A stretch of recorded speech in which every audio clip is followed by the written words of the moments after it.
Welcome back. Today we are going to learn about one important chapter called AIDS. AIDS is nothing but a deadly disease, a pandemic viral disease. This is called acquired immunodeficiency syndrome. AIDS meaning acquired immunodeficiency syndrome.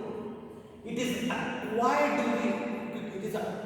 disease during the lifespan of a patient or lifespan of the individual. It is acquired by the patient himself. Due to this, the immune deficiency occur in the patient. Due to immunodeficiency, the what is that? It will become a host for a lot of infectious diseases. So, due to the infectious disease, a lot of symptoms occur. A group of symptoms or a group of disease is called a syndrome. So, what is AIDS? AIDS is nothing but acquired immunodeficiency syndrome. It is acquired during the lifespan of a human being. During the lifespan of the human being, it is not congenital. Due to acquirance of this infection, the immune deficiency occur in the patient, so that the patient is highly prone to infectious disease. So many infectious diseases attack or many pathogens attack the patient, it leading to the syndrome, it leading to the group of symptoms. Thus it is called acquired immunodeficiency syndrome. This AIDS is caused by the virus, the RNA virus called HIV. HIV means human immunodeficiency virus. It belongs to retrovirus. Belong to the group called retrovirus. HIV is caused by RNA virus, single-stranded RNA virus. Means the HIV is having single-stranded RNA. So it is a single-stranded RNA virus called human immunodeficiency virus. Human immune deficiency virus. It belongs to the group of virus called retroviruses. So this AIDS is discovered during, or HIV is discovered during 1980s, or exactly in the 1981. This HIV discovered in the homosexuals of Americans. Homosexuals, some of the homosexual Americans are suffering with Kaposi sarcoma, a cancer disease called as Kaposi sarcoma. In these homosexuals, they found the blood of these homosexuals, they found some viruses that is killing the T lymphocytes, that is killing the macrophages, so that many people or the many scientific groups are start finding the virus which is leading to the killing the T lymphocyte, and they named it differently, like Luc Montagnier. Luc Montagnier named this virus as lymphopathia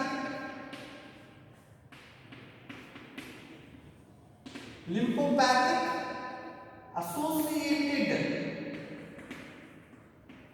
virus, whereas the Robert Gallo named it as T lymphocytic virus. As in case of homosexuals, that is the patients which are suffering with Kaposi sarcoma, the virus is attacking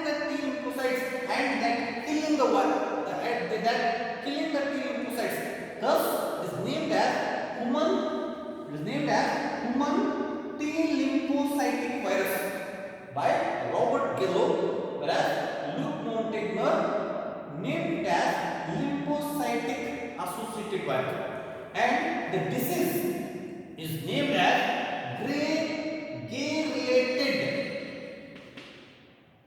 gay-related immunodeficiency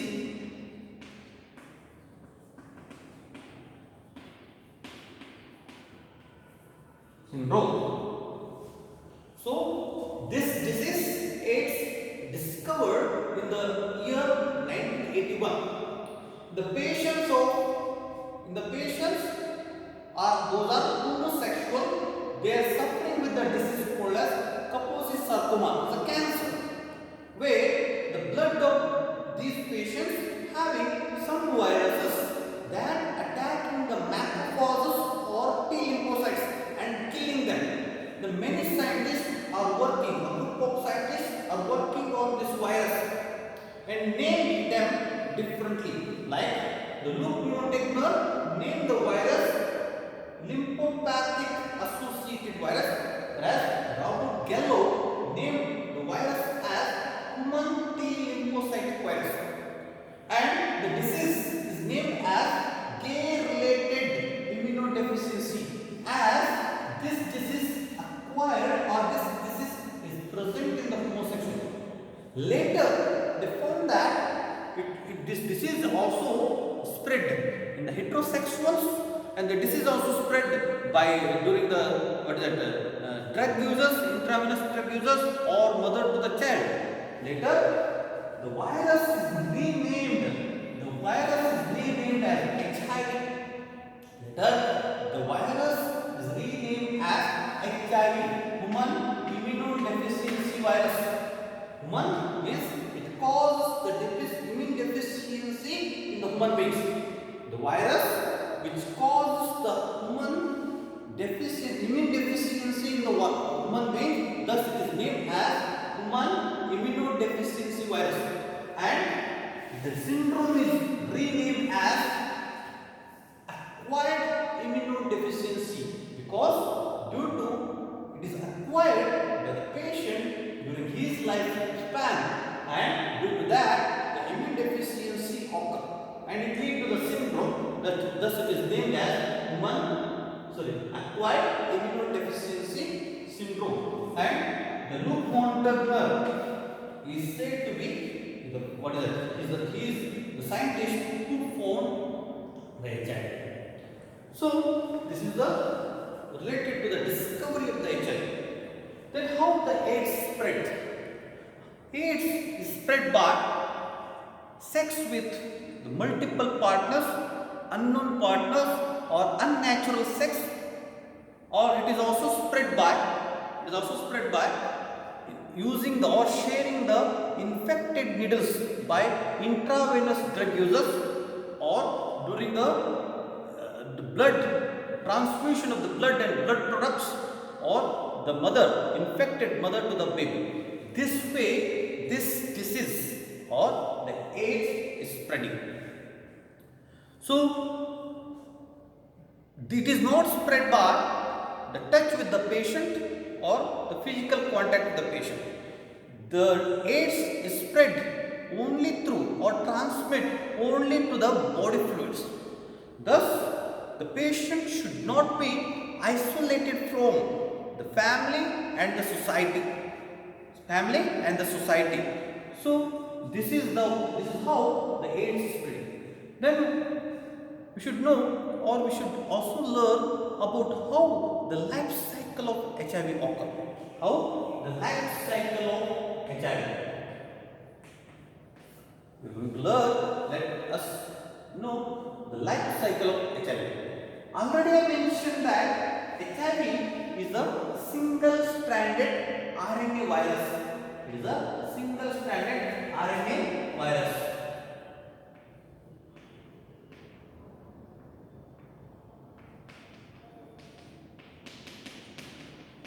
HIV is covered by the envelope. This envelope is protective covering of the HIV. This containing or is having two type of surface proteins called GP121 and GP40. They are responsible or they are protecting the HIV. They protecting the viruses. They are enveloped viruses. These are enveloped viruses.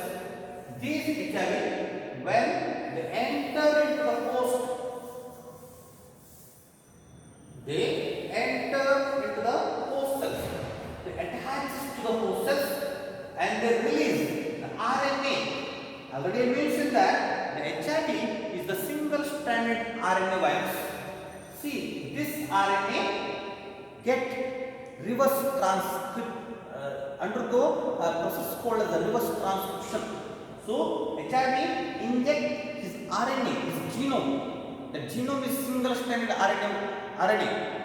This single-stranded RNA is transcribed reversely and it becomes double-stranded DNA. The process is called as reverse transcription because the HIV or the retrovirus are having the specialized enzyme. Enzyme is called reverse transcription. It's a reverse transcriptase. This reverse transcriptase enzyme helpful for the process called as reverse transcription. Reverse transcription. Thus, the single-stranded RNA is converted into double-stranded DNA. This DNA is called as cDNA. DNA is called cDNA. So, the retroviruses are having the specialized enzymes. These specialized enzymes are called as reverse transcriptase. They helpful for the reverse transcription process. It is against the central dogma of the life of the cell, where a single-stranded RNA is converted into double-stranded DNA. Now, this double-stranded DNA enters into the nucleus, where our cell, the human cell, having the genome. We are having the double-stranded DNA. So this cDNA or viral DNA enter the nucleus and it incorporated or integrated.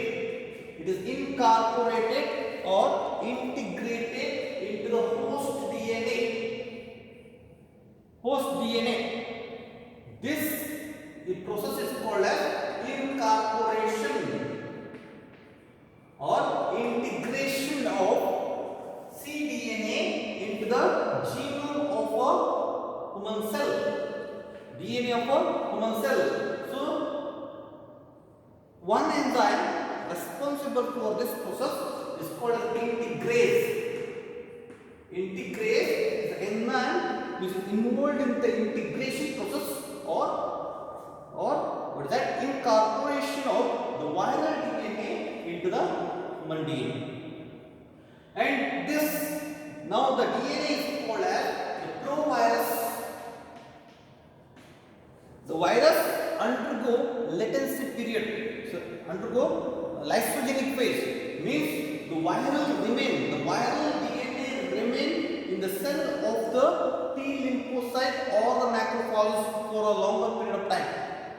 So as the T lymphocyte or the macrophages multiply, along with the multiplication or the duplication of the DNA of the macrophages or the T lymphocytes, the viral DNA also multiplies. This virus now releases viral related mRNAs, uses host protein machinery for the synthesis of viral related particles. The enzyme responsible for this is polymerase. So, the viral related particles are released and they combine to form nucleosome.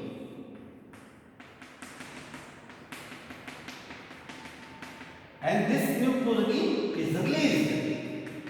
And the viral protein is released and they are going to attack the new T lymphocytes and the macrophages, and thus the macrophages and the T lymphocytes are die because the viral infection.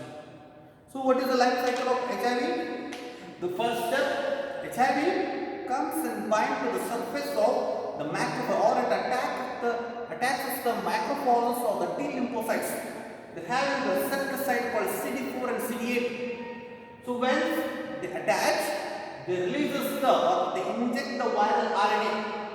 The viral RNA is converted into cDNA by the process called as reverse transcription.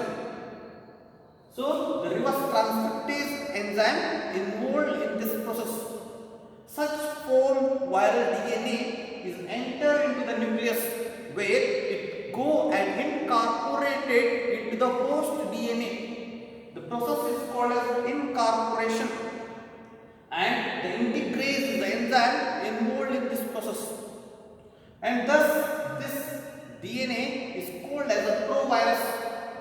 Along with the multiplication of macrophages or the T lymphocytes, the viral DNA also multiplies. It is in the form of lysogeny. So this continuously synthesize the viral related mRNA.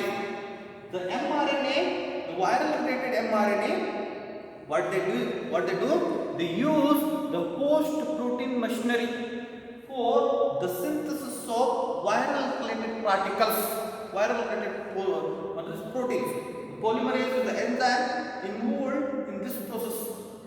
So new progeny is formed. This progeny is released by the T lymphocyte and killing the T lymphocyte and attack new macrophages, new T lymphocytes. This way the life cycle of HIV continues, leading to the death of T lymphocytes and macrophages. So this lead to the deficiency of cellular mediated immune response. So once the deficiency of the number of T lymphocytes or the macrophages are decreased, that leading to the deficiency of immune in case of the patient. So once the deficiency occurs, the immune response is decreased, the patient is prone to the many infectious diseases. Many infectious diseases, like normally the HIV patients are suffering with tuberculosis, the parasite like toxoplasma, many viruses, even the rhinovirus. When the rhinovirus commonly attack the patient is not suffering with the HIV, but he suffer with rhinovirus or common cold or tuberculosis. The patient die because of tuberculosis, not because of HIV. So this is the life cycle of HIV. This is how the HIV kills the patient. HIV kills the patient. Scientists working on the HIV in the world, numerous institutes only working on HIV, and they discovered many drugs to treat the disease. These drugs are only increase the lifespan of the patient, but not prevent the death. The death is inevitable. So the retrovirus means the scientists are working on blocking the receptor site level. They are involved in the blocking the reverse transcription process. They involved in blocking the integration process. They involved in blocking the polymerization process. So many retroviral drugs like Staurodin, Gemcitabine, Zidovudin, like that, they're marketed. They're also in the market, but this gives you the agonizing pain to the patient. This gives agonizing pain to the patient. These retroviral drugs only those are increase the lifespan of the human beings, but not lifespan of the patient, but not prevent the death. Death is occur to the patient.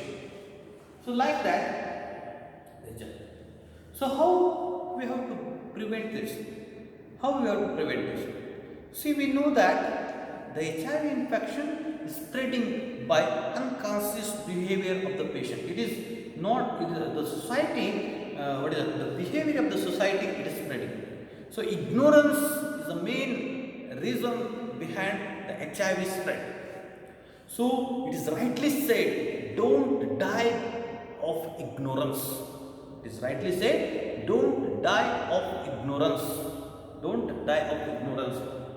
So in India, the NACO, NACO means National AIDS Control Organization, and many NGOs.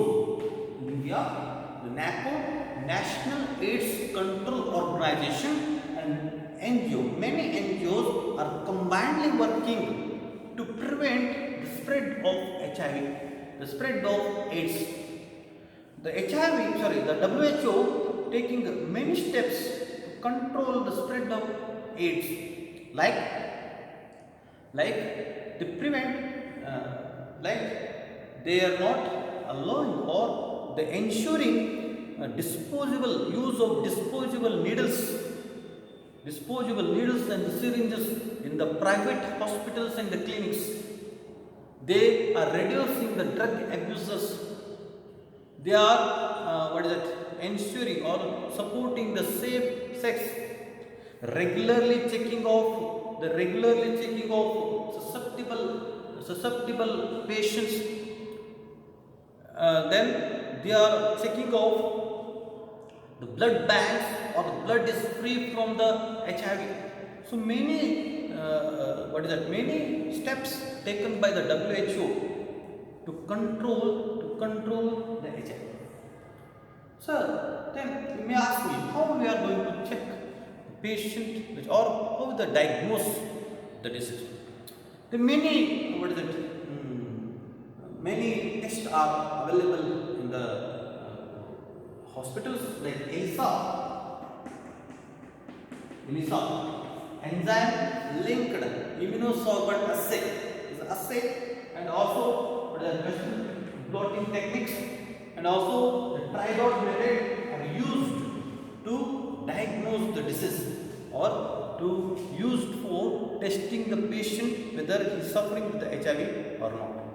So this is about the HIV. This is about the AIDS and the HIV. ಇವತ್ತು ನಾವು ಒಂದು ಪ್ರಮುಖವಾದ ಅಧ್ಯಯನವನ್ನು ಮಾಡ್ತಾ ಇದ್ದೀವಿ. ಅದು ಯಾವುದಪ್ಪ ಅಂದರೆ ಏಡ್ಸ್ ಅನ್ನೋದು ಒಂದು ಭಯಾನಕ ರೋಗ. ಡಿಸೆಂಬರ್ 1 ನಾವು ಏಡ್ಸ್ ದಿನಾಚರಣೆ ಆಚರಿಸ್ತೀವಿ. ಏಡ್ಸ್ ಅಂದರೆ ಏನು? ಏಡ್ಸ್ ಯಾವ ರೀತಿ ನಮಗೆ ಬರ್ತದೆ, ಏಡ್ಸನ್ನು ನಾವು ಯಾವ ರೀತಿ ತಡೆಗಟ್ಟಬಹುದು, ಏಡ್ಸ್ ಯಾಕೆ ಭಯಾನಕ ಆಗಿದೆ ಅನ್ನೋದನ್ನು, ಅಥವಾ ಮತ್ತು HIV ಲೈಫ್ ಸೈಕಲ್, ಏಡ್ಸ್ ತರುವಂತಹ ರೋಗಾಣುವಿನ ಜೀವನ ಚಕ್ರವನ್ನು ನಾವು ಇವತ್ತಿನ ದಿವಸ ಅಧ್ಯಯನ ಮಾಡೋಣ. ಏಡ್ಸ್ ಅಂದರೆ ಅಕ್ವೈರ್ಡ್ ಹ್ಯೂಮನ್ ಇಮ್ಯುನೋಡೆಫಿಷಿಯನ್ಸಿ ಸಿಂಡ್ರೋಮ್ ಅಂತ ಕರೀತೀವಿ. ಅಕ್ವೈರ್ಡ್ ಅಂದರೆ ಗಳಿಸಿದ್ದು. ವ್ಯಕ್ತಿಗೆ ಹುಟ್ಟಿನಿಂದಲೇ ಈ ರೋಗ ಬರುವುದಿಲ್ಲ. ವ್ಯಕ್ತಿ ಬೆಳೀತಾನೆ ಅವನ ದುರ್ಬುದ್ಧಿಯಿಂದ ಅಂತ ಕರಿತೀವಿ, ಅಥವಾ ಅವನ ಜೀವನ ಚಕ್ರದಲ್ಲಿ ಇದನ್ನು ನಾವು ಪಡ್ಕೊಳ್ತೀವಿ, ಗಳಿಸ್ತೀವಿ ಅಂತ ಹೇಳ್ತೀವಿ. ಅಂತಹ ರೋಗವನ್ನು ನಾವು ಹೇಳ್ತೀವಿ HIV. ಅಂಥ ರೋಗವನ್ನು ಏಡ್ಸ್ ಅಂತ ಕರಿತೀವಿ. ಇವು ಏನೇನು ಪಡ್ಕೋತಾನಲ್ಲ, ಈ ರೋಗ ಏನು ಮಾಡ್ತಪ್ಪ ಅಂತಂದರೆ ಅವನ ರೋಗ ನಿರೋಧಕ ಶಕ್ತಿಯನ್ನು ಕುಂದಿಸಿಬಿಡ್ತದೆ. ಈ ರೋಗ ನಿರೋಧಕ ಶಕ್ತಿ ಮನುಷ್ಯನಲ್ಲಿ ಕುಂದಿದಾಗ ಏನಾಗ್ತದೆ? ಸಿಂಡ್ರೋಮ್ ಆಗ್ತದೆ. ಸಿಂಡ್ರೋಮ್ ಅಂದರೆ group of disease, group of symptom. ಯಾವಾಗ ವ್ಯಕ್ತಿಯ ರೋಗ ನಿರೋಧಕ ಶಕ್ತಿ ಕಡಿಮೆ ಆಗ್ತದಲ್ಲ, ಅವಾಗ ಬಹಳಷ್ಟು ರೋಗಾಣುಗಳು ಏನು ಮಾಡ್ತಾವ, ಅವನ ಮೇಲೆ ದಾಳಿ ಮಾಡ್ತಾವ. ಅವನ ದಾಳಿ ಮಾಡಿದಾಗ ಈ ರೋಗಾಣುವಿಂದ ಏನಾಗ್ತದೆ ಅಂದರೆ ಅವನು ಸತ್ತು. ಅದಕ್ಕೆ ನಾವು ಇದಕ್ಕೆ ಏನು ಕರಿತೀವಿ? Acquired immune deficiency syndrome. ವ್ಯಕ್ತಿ ತಾನಾಗಿಯೇ ಪಡೆದುಕೊಂಡದ್ದು, ತಾನಾಗಿಯೇ ಗಳಿಸಿದ್ದು ಏನು? ರೋಗ ನಿರೋಧಕ ಶಕ್ತಿ ಕುಂದುವುದನ್ನು ತಾನಾಗಿ ಸೃಷ್ಟಿಸಿಕೊಂಡಿದ್ದು. ಅದರಿಂದ ನಮಗೆ ಈ ರೋಗ ಬರ್ತದೆ ಅಂತ ಹೇಳಿ. ಸೊ ಇದು ಹೇಗೆ ಈ ರೋಗಾಣು ಯಾವುದಪ್ಪ ಅಂತಂದರೆ, ಅದು ಯಾವುದಪ್ಪ ಅಂದರೆ HIV ಅನ್ನುವಂತಹ ಒಂದು RNA, HIV ಅನ್ನುವಂತಹ ಒಂದು ವೈರಸ್ ಸೋಂಕಿನಿಂದ ಈ ರೋಗ ನಮಗೆ ಬರ್ತದೆ. ಈ HIVದಲ್ಲಿ ಅದರ ಏನು ಕರ್ತೀವಿ, ಜೀವನಾಂಶ ಏನಿರುತ್ತಪ್ಪ ಅಂದರೆ ಅದು ಸಿಂಗಲ್ ಸ್ಟ್ಯಾಂಡ್, ಒಂದೇ ಇರುವಂಥ RNA ವೈರಸಸ್ ಆಗಿರ್ತದೆ. ಇದು ರೆಟ್ರೋ ವೈರಸಸ್ ಅನ್ನುವಂಥ ಗ್ರೂಪಿಗೆ ಸೇರುತ್ತೆ. ಮೊದಲಿಗೆ ಏನಾಯ್ತು ಅಂದರೆ ಇದು ಹೆಂಗೆ ಕಂಡುಹಿಡಿದು ಅನ್ನೋದನ್ನು ನಾವು ಅಧ್ಯಯನ ಮಾಡಬೇಕಾದ್ರೆ 1981ರಲ್ಲಿ ಇದು ಬೆಳಕಿಗೆ ಬಂತು. ಅನೈಸರ್ಗಿಕವಾಗಿ ಲೈಂಗಿಕ ಸಂಪರ್ಕ ಮಾಡುವಂತಹ ವ್ಯಕ್ತಿಗಳಲ್ಲಿ ಏನಾಗಿತ್ತು ಅಂದರೆ ಒಂದು ರೀತಿಯ ಕರ್ಕರೋಗದಿಂದ ಅವ್ರು ಬೆಳ್ತಾ ಇದ್ದಾರೆ. ಆ ಕರ್ಕರೋಗ ಅಂದರೆ ಹುಣ್ಣುಗಳಿಂದ ಆವೃತ್ತಿಯಾದಂತಹ ಚರ್ಮದ ಕರ್ಕರೋಗ. ಹುಣ್ಣುಗಳು ಕಾಪೋಸಿಸ್ ಸಾರ್ಕೋಮ. ಸಾರ್ಕೋಮ ಅಂತಂದ್ರೇನು? ಚರ್ಮಗಳಿಗೆ. ಸಾರ್ಕೋಮ ಅಂದರೆ ಸಾರ್ಕೋಮ ಅಂದರೆ ಚರ್ಮಗಳಿಗೆ ಬರುವಂತಹ ಕರ್ಕರೋಗ, ಕ್ಯಾನ್ಸರ್. ಈ ವ್ಯಕ್ತಿಗಳು ಏನು ಮಾಡ್ತಾರೆ ಅಂತಂದರೆ ಅವರಿಗೆ ಹುಣ್ಣುಗಳಿಂದ ಆವೃತ್ತಿಯಾದಂತಹ ಒಂದು ಕರ್ಕರೋಗ, ಭಯಾನಕ ರೋಗ ಇತ್ತು. ಅಂಥ ವ್ಯಕ್ತಿಗಳನ್ನು ನಾವು ಚೆಕ್ ಮಾಡಿದಾಗ, ಅವರ ರಕ್ತವನ್ನು ನಾವು ವಿಜ್ಞಾನಿಗಳು ಚೆಕ್ ಮಾಡಿದಾಗ ಅಲ್ಲಿ ಏನಾಗ್ತಪ್ಪ ಅಂತಂದರೆ ಯಾವ ಪೇಷಂಟ್ಗಳು, ಯಾವ ರೋಗಿಗಳು ಈ ರೋಗದಿಂದ ಬಳಲ್ತಾ ಇದ್ರಲ್ಲ ಅವರ ರಕ್ತದಲ್ಲಿ ಏನಾಗ್ತಿತ್ತಂದರೆ ಒಂದು ವೈರಸ್ ಏನು ಮಾಡ್ತಿತ್ತಂದರೆ ಅದು ಟಿ ಲಿಂಫೋಸೈಟ್ಸ್ಗಳನ್ನು ನಾಶ ಮಾಡ್ತಾ ಇದೆ. ಈ ಟಿ ಲಿಂಫೋಸೈಟ್ಗಳನ್ನು ನಾಶ ಮಾಡೋದ್ರಿಂದ ಏನಾಗಿತ್ತು ಅಂದರೆ ಅವರಲ್ಲಿ ರೋಗ ನಿರೋಧಕ ಶಕ್ತಿ ಕಡಿಮೆ ಆಗಿದೆ. ಅಂದರೆ ಸೆಲ್ಯುಲರ್ ಇಮ್ಯುನಿಟಿ ಅಂದರೆ ಜೀವಕೋಶಗಳ ಆಧಾರಿತ ರೋಗ ನಿರೋಧಕ ಶಕ್ತಿ ಕುಂತಾ ಇದೆ. ಕುಂದಿದ್ರಿಂದ ಏನಾಗ್ತದೆ ಅಂದರೆ ಅವರು ಆ ರೋಗದಿಂದ ಬಳಲ್ತಾ ಇದ್ದಾರೆ. ಬಳಲು ಹೊತ್ತಾಗ ಬೇರೆ ಬೇರೆ ಏನಂತಾರೆ ಗ್ರೂಪ್ ಆಫ್ ಸೈಂಟಿಸ್ಟ್ ಅಂದರೆ ಬೇರೆ ಬೇರೆ ವಿಜ್ಞಾನಿಗಳ ಗುಂಪುಗಳು ಇದ್ರ ಬಗ್ಗೆ ಅಧ್ಯಯನ ಮಾಡಲಿಕ್ಕೆ ಶುರು ಮಾಡ್ತಾರೆ. ಲೂಕ್ ಮೌಂಟೆಗ್ನರ್ ಏನು ಮಾಡ್ತಾರೆ ಅಂದರೆ ಈ ವೈರಸ್ಗೆ, ಈ ವೈರಲ್ ಏನು ಮಾಡ್ತಾರೆ, ಲಿಂಫೋಪ್ಯಾಥಿಕ್ ಅಸೋಸಿಯೇಟೆಡ್ ವೈರಸ್ ಅಂದರೆ ಲಿಂಫೋಪ್ಯಾಥಿಕ್ ಅಂದರೆ ಲಿಂಫೋಸೈಟ್ಸ್ಗಳನ್ನು ಕೊಲ್ಲುವಂತಹ, ಅದ್ರ ಜೊತೆ ಇರುವಂತಹ ವೈರಸ್ ಅಂತ ಹೇಳಿ ಇವ್ನು ನಾಮಕರಣ ಮಾಡ್ತಾರೆ. ರಾಬರ್ಟ್ ಕಿಲ್ಲರ್ ಅಂತ ಮತ್ತು ಅವನ ಗ್ರೂಪ್ ಏನು ನಾಮಕರಣ ಮಾಡಿದ ಮನುಷ್ಯರಲ್ಲಿರುವಂತಹ ಟಿ ಲಿಂಫೋಸೈಟಿಕ್ ಅಂದರೆ ಕೊಲ್ಲು. ಮನುಷ್ಯರಲ್ಲಿ ಟಿ ಲಿಂಫೋಸೈಟ್ಗಳನ್ನು ಕೊಲ್ಲುವಂತಹ ವೈರಸ್ ಅಂತ ಹೇಳಿ ನಾಮಕರಣ ಮಾಡ್ತಾರೆ. ಮತ್ತೆ ಆ ರೋಗಕ್ಕೆ ಏನು ನಾಮಕರಣ ಮಾಡ್ತಾರೆ ಅಂದರೆ ಗೇ ರಿಲೇಟೆಡ್ ಇಮ್ಯೂನ್ ಡೆಫಿಷಿಯನ್ಸಿ ಸಿಂಡ್ರೋಮ್ ಅಂತ. ಅಂದರೆ ಅನೈಸರ್ಗಿಕವಾಗಿ ಲೈಂಗಿಕ ಸಂಪರ್ಕವನ್ನು ಮಾಡುವಂತಹ ರೋಗಿಗಳಲ್ಲಿ ಬರುವಂತಹ ಒಂದು ರೋಗ ಅಂತ ಹೇಳಿ ಅದನ್ನು ನಾಮಕರಣ ಮಾಡ್ತಾರೆ. ಆದರೆ ಲೇಟರ್ ಆನ್ ಅಂತೀವಿ, ನಂತರ ಕಾಲಾನಂತರದಲ್ಲಿ ಏನು ನೋಡ್ತೀವಿ ಅಂತಂದರೆ ಇದು ಲೈಂಗಿಕ ಸಂಪರ್ಕ ಮಾಡೋದ್ರಲ್ಲಿ ರಕ್ತದ ವರ್ಗಾವಣೆಯನ್ನು ಮಾಡೋದ್ರಿಂದ ಅಥವಾ ಇಂಟ್ರಾವಿನಸ್ ಡ್ರಗ್ ಯೂಸರ್ಸ್ ವ್ಯಸನಿಗಳು ಈ ಚುಚ್ಚನ್ನು ಅಂದರೆ ಇಂಜೆಕ್ಷನ್ಗಳನ್ನು ತೆಗೆದುಕೊಳ್ಳೋದ್ರಿಂದ, ಕಾಮನ್ ಆಗಿ ಕೊಡೋದ್ರಿಂದ ಈ ರೋಗ ಬರೋದರಿಂದ ಏನು ಮಾಡಿದ್ರು, ಈ ವೈರಸನ್ನು ಹ್ಯೂಮನ್ ಇಮ್ಯುನೋಡೆಫಿಷಿಯನ್ಸಿ ಅಂತೇಳಿ ಮರುನಾಮಕರಣ ಮಾಡಿದ್ರು. ಹ್ಯೂಮನ್ ಅಂದರೆ ಮನುಷ್ಯ, ಇಮ್ಯುನೋಡೆಫಿಷಿಯನ್ಸಿ ಅಂದ್ರೇನು, ಮನುಷ್ಯನಲ್ಲಿ ರೋಗ ನಿರೋಧಕ ಶಕ್ತಿಯನ್ನು ಕುಂದುವಂತಹ ವೈರಾಣು ಅಂತೇಳಿ ನಾಮಕರಣ. ಮನುಷ್ಯರಲ್ಲಿ ರೋಗ ನಿರೋಧಕ ಶಕ್ತಿಯನ್ನು ಕುಂದಿಸುವಂತಹ ವೈರಸ್ಸು ಅಂತೇಳಿ ಅದಕ್ಕೆ ಏನು ಮಾಡ್ತಾರೆ, ನಾಮಕರಣ ಮಾಡ್ತಾರೆ. ಮತ್ತೆ ರೋಗಕ್ಕೆ ನಾಮಕರಣ ಮಾಡ್ತಾರೆ ಅಕ್ವೈರ್ಡ್ ಇಮ್ಯುನೋಡೆಫಿಷಿಯನ್ಸಿ ಸಿಂಡ್ರೋಮ್. ಅಂದರೆ ಮನುಷ್ಯ ತಾನಾಗಿಯೇ ಪಡೆದುಕೊಂಡಂತಹ ರೋಗ ನಿರೋಧಕ ಶಕ್ತಿಯನ್ನು ಕುಂದಿಸುವಂತಹ ಒಂದು ರೋಗ ಅಂತ ಹೇಳಿ ನಾಮಕರಣ. ಏನಪ್ಪ ಅಂದರೆ ಇಷ್ಟು ಈಗ ಬಹಳಷ್ಟು ಬಂದವ. ಮತ್ತು HIV ಅಂತ HIV 1 ಅಂತ ಬಂದದ, HIV 2 ಅಂತ ಬಂದದ. ಮತ್ತು SIV ಅಂದರೆ ಇದು ಮನುಷ್ಯನಿಗೆ ಬಂದರೆ SIV, ಮಂಗನಿಗೂ ಏನು ಮಾಡ್ತದೆ HIV ರೋಗ ಬರ್ತದೆ. ಅದಕ್ಕೆ ಕರೆದು SIV ಅಂದರೆ ಸೀಮಿನ್ ಇಮ್ಯುನೋಡೆಫಿಷಿಯನ್ಸಿ ವೈರಸ್ ಅಂತ ಕರೀತೀವಿ. ಮತ್ತು FIV ಅಂತ ಬಂದದ ಅಂದರೆ ಫೀಲಸ್, ಯಾವುದು ಬೆಕ್ಕುಗಳಿಗೆ ಈ ರೋಗ ಬರ್ತದೆ ಅಥವಾ ಬೆಕ್ಕಿನ ಜಾತಿಗೆ ಸೇರಿದಂಥ ಪ್ರಾಣಿಗಳು ಬರ್ತದೆ, FIV ಅಂತ. BIV ಅಂತಂದ್ರೆ ಏನು, ಬೊವೈನ್ ಇಮ್ಯುನೋಡೆಫಿಷಿಯನ್ಸಿ ವೈರಸ್ ಅಂತ ಕರಿತೀವಿ. ಅಂದರೆ ದನಕರುಗಳಿಗೂ ಈ ರೋಗ ಬರ್ತದೆ, ಆ ವೈರಸ್ ಬೇರೆ. ಅರ್ಥ ಆಯ್ತಾ? ಹಿಂಗೆ ಅವ್ರಿಗೆ ಏನು ಮಾಡ್ತಾ ಇದ್ರು, ನಾಮಕರಣವನ್ನು ಮಾಡ್ಬೋದು. ಸೊ ಈ ಏಡ್ಸ್ ಅನ್ನು ನಾವು ಕಲ್ತೀವಿ. ಹಾಗಾದ್ರೆ ಇದು ಹೆಂಗೆ ಸ್ಪ್ರೆಡ್ ಆಗುತ್ತೆ, ಇದು ಹೆಂಗೆ ಭಯಾನಕ ಆಯಿತು, ಹೆಂಗೆ ಸ್ಪ್ರೆಡ್ ಆಯಿತು ನೋಡ್ರಿ. ಏಡ್ಸ್ ಏನಾಗಿದೆ ಅಂದರೆ ಪೆಂಡಮಿಕ್ ಅಂತ ಕರಿತೀವಿ. ಇಡೀ ಜಗತ್ತನ್ನು ಆವರಿಸಿಕೊಂಡು, ಯಾವುದೇ ಒಂದು ಜಾಗದಲ್ಲಿಲ್ಲ, ಇದು ಇಡೀ ಜಗತ್ತಿನ ತುಂಬ ಏನು ಮಾಡಿದ್ರೆ ಅಂದರೆ ಹರಡ್ಕೊಂಡು ಬಿಟ್ಟದು, ಪಸರಿಸಿದೆ. ಸೊ ಏಡ್ಸ್ ಹೆಂಗೆ ಬರ್ತದೆ, ನಮ್ಗೆ ಹೆಂಗೆ ಸ್ಪ್ರೆಡ್ ಆಗ್ತದೆ ಅಂತಂದರೆ sex with multiple partners, sex with unknown partners ಅಂತ ಕರಿತೀವಿ. ಅನ್ನೋನ್ ಅಂತಂದರೆ ಅಪರಿಚಿತ ವ್ಯಕ್ತಿಯೊಂದಿಗೆ ಲೈಂಗಿಕ ಸಂಪರ್ಕ, ಅಥವಾ ಬಹಳಷ್ಟು ಜನರೊಂದಿಗೆ ಲೈಂಗಿಕ ಸಂಪರ್ಕ, ಅಥವಾ ಅನೈಸರ್ಗಿಕ ಲೈಂಗಿಕ ಸಂಪರ್ಕ ಮಾಡೋದ್ರಿಂದ ನಮಗೇನು ಬರ್ತದೆ ಅಂತಂದರೆ ಏಡ್ಸ್ ಬರ್ತದೆ ಅಂತ ಹೇಳ್ತಾರೆ. ಮತ್ತು ಹೆಂಗೆ ಬರ್ತದೆ, ಇನ್ಫೆಕ್ಟೆಡ್ ಬ್ಲಡ್. ಯಾವುದೇ ಒಬ್ಬ ಪೇಷಂಟ್, ಯಾವುದೇ ಒಬ್ಬ ರೋಗಿ HIV ಬಳಲ್ತಾ ಇದ್ದಂದರೆ ಅವನ ರಕ್ತವನ್ನು ಮತ್ತೊಬ್ಬರಿಗೆ ವರ್ಗಾವಣೆ ಮಾಡೋದ್ರಿಂದ ಅಥವಾ ರಕ್ತದ ಏನು ಕರಿತೀವಿ ಮಾದರಿಗಳನ್ನು ಮತ್ತೊಬ್ಬರಿಗೆ ಹಾಕೋದ್ರಿಂದ ಏನು ಮಾಡ್ತದೆ ಈ ಏಡ್ಸ್ ಬರ್ತದೆ. ಅಥವಾ ಇಂಟ್ರಾವೈನಸ್ ಡ್ರಗ್ ಯೂಸಸ್ ಇನ್ಫೆಕ್ಟೆಡ್ ಪೇಷಂಟ್ ಇದ್ರಂದರೆ ಮಾದಕ ವ್ಯಸನಿಗಳು ಏನು ಮಾಡ್ತಾರೆ ಅಂದರೆ ಒಂದೇ ಸಿರಿಂಜನ್ನು ಬಹಳಷ್ಟು ವ್ಯಕ್ತಿಗಳು ಯೂಸ್ ಮಾಡೋದ್ರಿಂದ ಈ ರೋಗ ಬರ್ತದೆ. ಮತ್ತು ತಾಯಿಯಿಂದ ಮಗನಿಗೆ, ತಾಯಿ ಏನಾದರೂ ಏಡ್ಸ್ನಿಂದ ಬಳಲ್ತಾ ಇದ್ದರಂದರೆ ಅವಳಿಂದ ಮಗನಿಗೆ ಏನು ಬರ್ತದೆ ಅಂದರೆ ಭ್ರೂಣಕ್ಕೆ ಪ್ಲಾಸೆಂಟಾ ಮುಖಾಂತರ ಈ ರೋಗ, ಈ ರೀತಿ ಏನಾಗ್ತಂದರೆ ಈ ರೋಗ ಹರಡ್ತದೆ. ನೆನಪಿನಲ್ಲಿರಲಿ, ಈ ರೋಗ ಎದರಿಂದ ಬರ್ತದ? ದ್ರವಗಳು, ನಮ್ಮ ದೇಹದಲ್ಲಿರುವಂತಹ ದ್ರವಗಳ ಮುಖೇನ ಹರಡ್ತದ ವಿನಃ ಆ ಪೇಷಂಟ್, ಆ ರೋಗಿಗಳನ್ನು ಮುಟ್ಟುವುದರಿಂದಾಗಲಿ ತಬ್ಬಿಕೊಳ್ಳುವುದರಿಂದಾಗಲಿ ಈ ರೋಗ ಹರಡಂಗಿಲ್ಲ. ಆದ ಕಾರಣ HIV ಪೇಷಂಟ್ ಅಥವಾ ಏಡ್ಸ್ ರೋಗಿಗಳನ್ನು ಸೋಷಿಯಲ್ ಐಸೋಲೇಟೆಡ್ ಅಂತ ಕರಿತೀವಿ, ಸಮಾಜದಿಂದ ದೂರ ಇಡುವಂತಹ ಅವಶ್ಯಕತೆ ಇಲ್ಲ. ಅವರು ಸಮಾಜದ ಜೊತೆ ಅಥವಾ ಫ್ಯಾಮಿಲಿ, ಕುಟುಂಬದ ಜೊತೆ ಅವರು ಸದಾಕಾಲ ಇರಬಹುದು. ಅದಾ ಮುಟ್ಟೋದ್ರಿಂದ ಅವ್ರ ಕೈಲಿ ಊಟ ಮಾಡೋದ್ರಿಂದ ಯಾವುದೇ ರೀತಿಯ ರೋಗ ಹರಡಂಗಿಲ್ಲ, ಈ HIV ಬರಂಗಿಲ್ಲ. ಯಾಕೆ ಈ HIV ಹೆಂಗೆ ಬರ್ತದಂದರೆ ರಕ್ತದ ಮಾದರಿ ಒಳಗಿನ ದ್ರವಗಳು ಒಬ್ಬರಿಂದ ಮತ್ತೊಬ್ಬರಿಗೆ ಏನಾದರೂ ವರ್ಗಾವಣೆ ಆದಾಗ ಮಾತ್ರ ಈ ಏಡ್ಸ್ ರೋಗ. ಆದರೆ ಕೊರೋನಾ ಹಾಗಲ್ಲ. ಕೊರೋನಾ ಹೆಂಗೆ ಬರ್ತದ?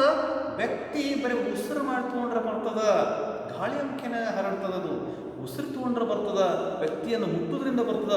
ವ್ಯಕ್ತಿ ಹೋದ ನಂತರ ಎಲ್ಲರೂ ಉಳಿದಂತಂದ್ರೆ ಉಗುಳು ಟಚ್ ಮಾಡೋದ್ರಿಂದ ರೋಗ ಬರ್ತದೆ. ಅದು ಇದಕ್ಕಿಂತ HIV ಭಯಾನಕ, HIV ಕೊರೋನಾ ಭಯಾನಕ ರೋಗ ಅದ. ಸೊ ಈ ರೋಗ ಈ ರೀತಿ. ಹಾಗಾದ್ರೆ ನಾವು ಇವತ್ತು ಏನು ಮಾಡೋಣ ಅಂತಂದರೆ ಈ ರೋಗಾಣು ನಮ್ಮ ದೇಹವನ್ನು ಹೆಂಗೆ ಪ್ರವೇಶ ಮಾಡ್ತದ, ಆ ಪ್ರವೇಶ ಮಾಡೋದ್ರಿಂದ ಅದರ ಜೀವನ ಚಕ್ರ ಹೆಂಗೆ ಇರ್ತದ ಅಂತ ಅನ್ನೋದನ್ನು ಈಗ ನೋಡ್ರಿ. HIV ಒಳಗೆ ಏನಿರ್ತಂದರೆ ಅದು RNA ವೈರಸ್ ಅಂತ ಹೇಳಿದ್ವಿ ನಾವು. ಅದರ ಮೇಲೆ ಒಂದು ಕವಚ ಇರುತ್ತೆ.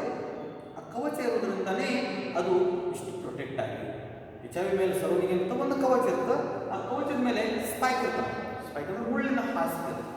ಸೊ ಈ ಮುಳ್ಳಿನ ಹಾಸಿಗೆ ಅಂದ್ರೆ ಪ್ರೋಟೀನ್ಗಳಾಗಿರ್ತವೆ.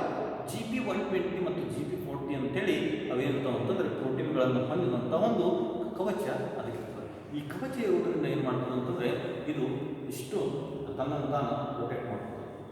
ಸೊ HIV ಏನು ಮಾಡ್ತದೆ? ಮೇನ್ಲಿ ಯಾವ ಸೆಲ್ಸ್ಗಳಿಗೆ ಅಟ್ಯಾಕ್ ಮಾಡ್ತದೆ, ಯಾವ ಜೀವಕೋಶಗಳಿಗೆ ಅದು ದಾಳಿ ಮಾಡ್ತದೆ ಅಂತ ಅಂದರೆ ಮ್ಯಾಕ್ರೋಫಾಜಸ್ ಅಂತ ಕರಿತೀವಿ. ಅಂದರೆ ಬೃಹತ್ ಕಣಗಳು, ಕನ್ನಡದ ಮ್ಯಾಕ್ರೋಫಾಜಸ್ ಅಂದ್ರೆ ಏನು? ಬೃಹತ್ ಕಣಗಳು ಅಂತ ಕರಿತೀವಿ.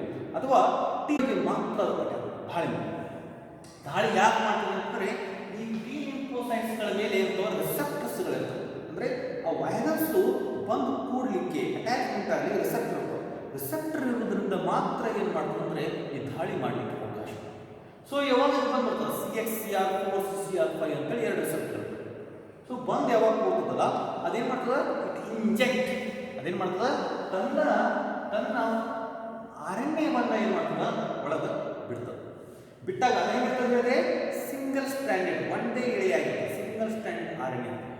ಈ HIV ನಾವು ಹೇಳಿದ್ವಿ ರೆಟ್ರೋವೈರಸ್ಗಳಾಗಿರೋದ್ರಿಂದ ಅವುಗಳಲ್ಲಿ ಒಂದು ಎಂಜೈಮ್ ಇರ್ತದೆ, ಅಂದರೆ ಒಂದು ಕಿಣ್ವ ಇರ್ತದೆ. ಆ ಕಿಣ್ವಕ್ಕೆ ನಾವು ಏನು ಹೇಳ್ತೀವಿ?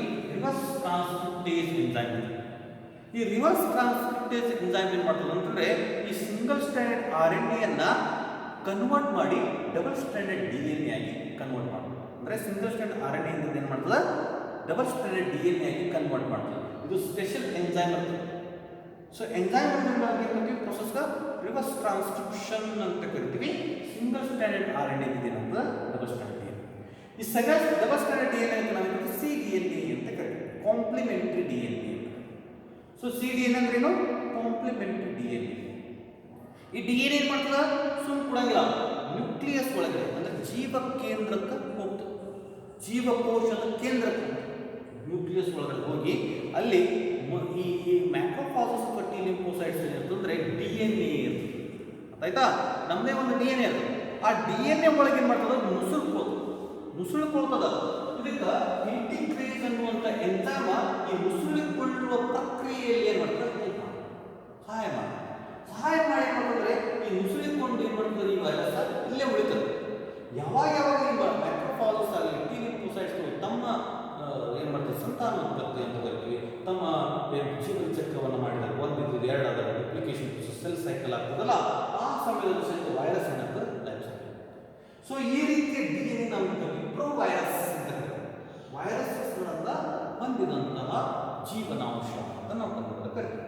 ಸೊ ಇದೇನ್ ಮಾಡ್ತದೆ, ಕಂಟಿನ್ಯೂಸ್ಲಿ ಏನ್ ಮಾಡ್ತದೆ, mRNA ತನಗೆ ಬೇಕಾದಂತಹ ವೈರಸ್ಗಳ ಪ್ರೋಟೀನ್ಗಳನ್ನ ಉತ್ಪತ್ತಿ ಮಾಡಿ ಶ್ರಮ ಮಾಡ್ತದೆ. ಉತ್ಪತ್ತಿ ಮಾಡಿ ಅವೇನೋ ವೈರಸ್ಗಳಾಗಿ ಹೊಸ ವೈರಸ್ಗಳಾಗಿ ಪ್ರೋಟೀನ್ ಅಂದ್ರೇನು ತಳಿಗಳಾಗಿ ಹೊರಬರ್ತವೆ. ಈ ಹೊರಬಂದಂತಹ ತಳಿಗಳು ಮಾಡ್ತವೆ ಮತ್ತೆ ಮತ್ತೆ ಬೇರೆ ಬೇರೆ ಟಿ ಲಿಂಫೋಸೈಟ್ಸ್ಗಳನ್ನ ಮ್ಯಾಕ್ರೋಫಾಗಸ್ಗಳನ್ನ ಕೊಲ್ಲಿಕ್ಕೆ ಶ್ರಮ ಮಾಡ್ತವೆ. ಈ ರೀತಿಯಾಗಿ ಏನಾಗ್ತದೆ, ಮ್ಯಾಕ್ರೋಫಾಗಸ್ಗಳು ಮತ್ತು ಟಿ ಲಿಂಫೋಸೈಟ್ಸ್ಗಳ ಸಂಖ್ಯೆ ಯಾಕೆ ಅವು ಸಾಯೋದ್ರಿಂದ ಅವುಗಳ ಸಂಖ್ಯೆ ಕಡಿಮೆ ಆಗ್ತಾ ಹೋಗುತ್ತೆ. ಈ ಕಡಿಮೆ ಆದಂಗೆ ಏನಾಗ್ತದೆ ನೋಡ್ರಿ, ಟಿ ಲಿಂಫೋಸೈಟ್ಸ್ಗಳು ಮತ್ತು ಮ್ಯಾಕ್ರೋಫಾಗಸ್ಗಳ ಸಂಖ್ಯೆ ಕಡಿಮೆ ಆದಂಗ ನಮ್ಮಲ್ಲಿ ಸೆಲ್ಯುಲರ್ ಅಂದರೆ ಜೀವಕೋಶ ಆಧಾರಿತ ರೋಗ ನಿರೋಧಕ ಶಕ್ತಿ ಕುಂದಿದೆ.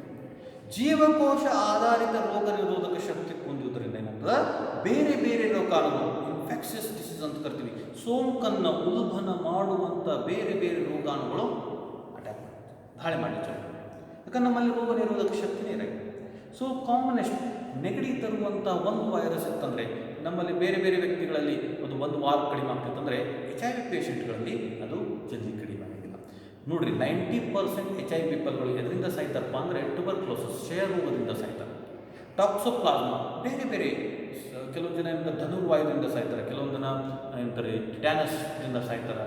ಯಾಕೆ ಹಾಕಿ ಸಾಯ್ತಾರೆ ಅಂತಂದರೆ ಅವುಗಳಲ್ಲಿ ರೋಗ ನಿರೋಧಕ ಶಕ್ತಿ ಇರಲ್ಲ. ಕಾಮನೆಸ್ಟ್ ನೆಗಡಿ ಬಂದರೂ ವ್ಯಕ್ತಿ ಸಾಯ್ತಾರೆ. ಮತ್ತು ಭಾಳಷ್ಟು ಜನ ಮಾನಸಿಕವಾಗಿ ಸಾಯ್ತಾರೆ. ಭಾಳಷ್ಟು ಜನ ಅದು ಸೈಕಾಲಜಿಕಲಿ ಡಿಸ್ಟರ್ಬೆನ್ಸ್ ಆಗಿರ್ತಾರೆ. ನನಗೆ ಎಷ್ಟು ಸಾವಿರ ಅಂತ ಊರ್ಲಿ ಹಾಕೊಂಡು ಸಾಯ್ತಾರೆ, ಇಲ್ಲಿ ಮಾನಸಿಕವಾಗಿ ಸಾಯ್ತಾರೆ, ಹಾರ್ಟ್ ಅಟ್ಯಾಕ್ ಆಗಿ ಸಾಯ್ತಾರೆ. ಸೊ ಭಾಳಷ್ಟು ರೋಗಾಣುಗಳು ಏನಾಗ್ತಾವೆ ಅಟ್ಯಾಕ್. ಸರ್ ಮತ್ತು ಇದಕ್ಕೆ ಹೆಂಗೆ ಕಂಡು ಹಿಡ್ತೀವಿ ನಾವು, ಡಯಾಗ್ನೋಸ್ ಹೆಂಗೆ ಮಾಡ್ತೀವಿ? ಡಯಾಗ್ನೋಸ್ ಹೋದಂತ ನೀವು ರಕ್ತದ ಮಾದರಿಗಳನ್ನು ಚೆಕ್ ಮಾಡ್ತಾರೆ. ಎಲಿಸಾ ಅಂತೇಳಿ test, enzyme linked immune ಸಾರ್ವರ್ test, ಅಥವಾ ವಿಡಾ ಅದ್ರಿ ವೆಸ್ಟ್ರನ್ ಬ್ಲಾಟಿಂಗ್ ಅಂತ ಟೆಕ್, ಅಥವಾ ಈಗ ಟ್ರೈಡಾಟ್ ಅಂತ ಈಗ ಒಂದು ಬಾಕ್ಸ್ ಕೊಟ್ಟಿರ್ತಾರೆ. ನಿಮ್ಮ ರಕ್ತವನ್ನು ಕಂಟ್ರೋಲ್ ಇರ್ತದೆ, HIV1 HIV2 ಅಂತಿರ್ತದೆ. ನಿಮ್ಮ ರಕ್ತವನ್ನು ಹಾಕ್ತಾರೆ, ಸಿರಪ್ನ ಹಾಕ್ತಾರೆ, ಎಲ್ಲಿ ಬರ್ತದಲ್ಲ ಕ್ಲಬ್ಬಿಗೆ ತೋರಿಸೋದಲ್ಲ, ರೆಡ್ ಮಾರ್ಕ್ ಆಗಿ ಕನ್ವರ್ಟ್ ಆಗ್ತದೆ, ನೀವು HIV ಅದನ್ನು ಎಲ್ಲಿ ಮಾಡ್ತಾರೆ. ಹಿಂಗೆ ಬೇರೆ ಬೇರೆ ಸಿಸ್ಟಮ್ಗಳು ಬಂದಾವೆ. ಅದ್ರ ಮುಖ್ಯ ಏನು ಮಾಡ್ತಾರೆ, ಈಗ ನಿಮಗೆ HIV ಬಂದದ್ದು ಇಲ್ಲ ಅಂತೇಳಿ ಚೆಕ್ ಮಾಡ್ತಾರೆ. ಮತ್ತು ಸೈಂಟಿಸ್ಟ್ಗಳು ನೋಡಿ, ಜಗತ್ತಿನಾದ್ಯಂತ ಬಹಳಷ್ಟು ಇನ್ಸ್ಟಿಟ್ಯೂಟ್ಗಳು ಇದ್ರ ಮೇಲೆ ವರ್ಕ್ ಮಾಡಲಿಕ್ಕೆ. ನಮ್ಮಲ್ಲಿ ಅದ ಭಾರತದೊಳಗೆ ನಾರಿ ನ್ಯಾಷನಲ್ ಏಡ್ಸ್ ರಿಸರ್ಚ್ ಇನ್ಸ್ಟಿಟ್ಯೂಟ್ ಎಲ್ಲದಪ್ಪ ಅಂದರೆ ಪುಣಾದೊಳಗೆ. ಇವ್ರು ಬರೀ ಏನು ಮಾಡ್ತಾರೆ, HIV ಬಂದ್ರ ಮೇಲೆ ಕೆಲಸ ಮಾಡ್ತಾರೆ. ಭಾಳಷ್ಟು ವಿಜ್ಞಾನಿಗಳು ಇದ್ರ ಮೇಲೆ ಕೆಲಸ ಮಾಡಲಿಕ್ಕತ್ತವೆ. HIV ವಿರುದ್ಧ ನಾವೇನು ಮಾಡೋಣ, ಲಸಿಕೆಯನ್ನು ಕಂಡು ಹಿಡಿಯೋ ಸಂಬಂಧ ಭಾಳಷ್ಟು ಏನು ಮಾಡ್ತಾರೆ, ಜಗತ್ತಿನಾದ್ಯಂತ ಕೆಲಸ ಮಾಡಿರ್ತಾರೆ. ಕೆಲವು ಹಂತದೊಳಗೆ ನಮಗೆ ಸಕ್ಸಸ್ಸು ಸಿಕ್ಕದು. ಮತ್ತು ಏನೇನು ಮಾಡ್ತಾರೆ ಅಂದರೆ HIV ಈ ಟಿ ಲಿಂಫೋಸೈಟ್ಸ್ ಮ್ಯಾಕ್ರೋಫಾಗಸ್ ಬಂದು ಕೂಡೋದನ್ನು ಬ್ಲಾಕ್ ಮಾಡ್ತಾರೆ, ಇಲ್ಲಿ ಬ್ಲಾಕ್ ಮಾಡಲಿಕ್ಕೆ ಪ್ರಯತ್ನ ಮಾಡಲಿಕ್ಕೆ, ಅಥವಾ ಈ ರಿವರ್ಸ್ ಟ್ರಾನ್ಸ್ಕ್ರಿಪ್ಷನ್ ಪ್ರೊಸೆಸ್ ಆಗೋದನ್ನು ಬ್ಲಾಕ್ ಮಾಡಲಿಕ್ಕೆ ಪ್ರಯತ್ನ ಮಾಡಿರ್ತಾರೆ, ಅಥವಾ ಈ ವೈರನ್ನು ಕೋಶ ಕೇಂದ್ರಕ್ಕೆ ಹೋಗಿ ನುಸುಕೊಳ್ಳೋದನ್ನು ತಪ್ಪಿಸಲಿಕ್ಕತ್ತಾರೆ, ಅಥವಾ ಪಾಲಿಮರೈಸೇಷನ್ ಆಗೋದನ್ನು ತಪ್ಪಿಸಲಿಕ್ಕತ್ತಾರೆ, ಅಥವಾ ಬೇರೆ ಬೇರೆ ಬೇರೆ ಬೇರೆ ವಿಧಗಳಲ್ಲಿ ಇದನ್ನು ರೋಗವನ್ನು ಮುಕ್ತ ಮಾಡಲಿಕ್ಕೆ ಪ್ರಯತ್ನವನ್ನು ಪಡಲಿಕ್ಕೆ. ಅದೇ ರೀತಿಯಾಗಿ ನಮ್ಮ ಮಾರ್ಕೆಟ್ನಲ್ಲಿ ಈಗಾಗಲೇ ಬಹಳಷ್ಟು ಆ್ಯಂಟಿ ರಿಟ್ರೋವೈರಲ್ ಡ್ರಗ್ಸ್. ಆ್ಯಂಟಿ ರಿಟ್ರೋವೈರಲ್ ಡ್ರಗ್ಸ್ ಅಂದ್ರೇನು, ಈ ರಿವರ್ಸ್ ಟ್ರಾನ್ಸ್ಕ್ರಿಪ್ಷನ್ ಪ್ರೊಸೆಸನ್ನು ಬ್ಲಾಕ್ ಮಾಡುವಂಥ, ಅದನ್ನು ತಡೆಯುವಂತಹ ಕೆಲವೊಂದು ಔಷಧಿಗಳು ಯಾವಪ್ಪ ಅಂತಂದರೆ ಸ್ಟಾವುಡಿನ್ ಅಂತ ಕರಿತೀವಿ, ಜಿಡಾವುಡಿನ್ ಅಂತ ಕರಿತೀವಿ, ಜಾಲ್ಸಿಟ್ಯಾಬಿನ್ ಅಂತ ಕರಿತೀವಿ. ಬಹಳಷ್ಟು ಏನಪ್ಪ ಅಂದರೆ ಆ್ಯಂಟಿಬಯೋಟಿಕ್ಸ್ಗಳು. ಅವುಗಳಿಂದ ನಮಗೂ ಏನಾಗ್ತದೆ, ದೇಹಕ್ಕೆ ಬಹಳಷ್ಟು ಎಗನೈಸಿಂಗ್ ಪೇನು ಬರ್ತದೆ, ರೋಗ ಅಂದರೆ ನಮಗೆ ದೇಹಕ್ಕೆ ನೋವು ಆಗ್ತದೆ. ಅದ್ರ ಜೊತೆ ಇದೇನು ಮಾಡ್ತದೆ, ಈ ಡ್ರಗ್ಸ್ಗಳು ಆಗಲಿ ಈ ಆ್ಯಂಟಿಬಯೋಟಿಕ್ಸ್ ಅಥವಾ ನಾವೇನು ಕರಿತೀವಿ ಲಸಿಕೆಗಳು ಅಂತ ಕರಿತೀವಿ, ಇವು ಏನು ಮಾಡ್ತವೆ ಅಂತಂದರೆ ಏಡ್ಸ್ ರೋಗಿಯ ಜೀವಿತಾವಧಿಯನ್ನು ಹೆಚ್ಚಿಗೆ ಮಾಡ್ತಾವೆ ವಿನಃ ವ್ಯಕ್ತಿ ಸಾಯುವುದನ್ನು ತಡೆಯಲಿಕ್ಕಾಗುವುದಿಲ್ಲ. ವ್ಯಕ್ತಿ ಜೀವಿತಾವಧಿ ಕೆಲವೊಂದು HIV ಪೇಷಂಟ್ಗಳು 10ರಿಂದ 15 ವರ್ಷ 20 ವರ್ಷ ತನಕ ಬದುಕ್ತಾರೆ.